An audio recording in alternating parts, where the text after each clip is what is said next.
Ce chef a soudainement réalisé avec horreur que l'hôtel où il se trouvait rapetissait chaque jour. Pour vérifier son hypothèse, avant de se coucher, il a attaché une corde entre les deux murs de sa chambre. Le lendemain matin, à sa grande surprise, la corde qui était tendue la veille était maintenant étrangement détendue. Trouvant cela bizarre, il s'est précipité dehors pour mesurer la distance du couloir. Il a découvert qu'il pouvait maintenant facilement atteindre les murs qu'il ne pouvait pas toucher en écartant les bras la nuit précédente.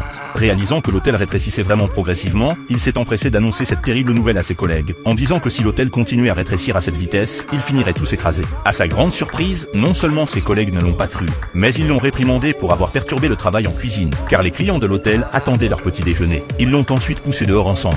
Ce résultat l'a laissé profondément impuissant, mais il n'y pouvait rien, car il ne savait pas depuis combien de temps il était piégé dans cet hôtel. Le premier jour de son arrivée à l'hôtel, il est devenu le chef de l'hôtel sans trop savoir comment, responsable chaque jour de casser les œufs, tandis que les choses étranges continuaient à l'hôtel. Ce jour-là, alors que Nick était aux toilettes, quelqu'un a soudainement commencé à tirer violemment sur la poignée de la porte, suivi d'un bruit bizarre venant de l'extérieur.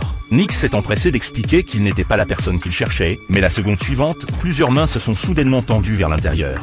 Cela a effrayé Nick, qui ne savait pas quoi faire. Au début, il a voulu repousser ses mains, mais cela n'a pas fonctionné. Heureusement, lorsque Nick a dit qu'il n'était rien, les grandes mains en dessous se sont rétractées, mais il n'a plus osé sortir. Ainsi, Nick a passé la nuit tant bien que mal dans les toilettes, et le lendemain, ses collègues qui venaient aux toilettes l'ont sauvé. Nick savait qu'il ne pouvait plus attendre, alors il a demandé à ses collègues où se trouvait la sortie de l'hôtel. Mais ils ont dit qu'il travaillait dans cet hôtel depuis 8 ans et n'était jamais sorti. À ce moment-là, il a vu la réception de l'hôtel entrer dans la cuisine. Nick s'apprêtait à aller demander des explications, mais dès qu'il s'est retourné, la réception a disparu sans raison. Alors qu'il était désespéré par cette situation, le plafond de la pièce s'est soudainement mis à tourner de manière étrange. Heureusement, il s'est mis à l'abri à temps, sinon il aurait été directement frappé à la tête. La seconde suivante, à l'emplacement du lustre, deux visages de vieilles dames sont apparus. Elles ont demandé à Nick s'il voulait sortir, et lui ont dit que la sortie était dans sa chambre. Mais Nick ne les a pas crus et a décidé d'aller chercher la sortie dans le couloir. Cependant, dès qu'il est sorti, un groupe de personnes bloquait le couloir, le fixant d'un air menaçant comme s'ils allaient le dévorer. Sentant que quelque chose n'allait pas, Nick s'est enfui en courant vers sa chambre,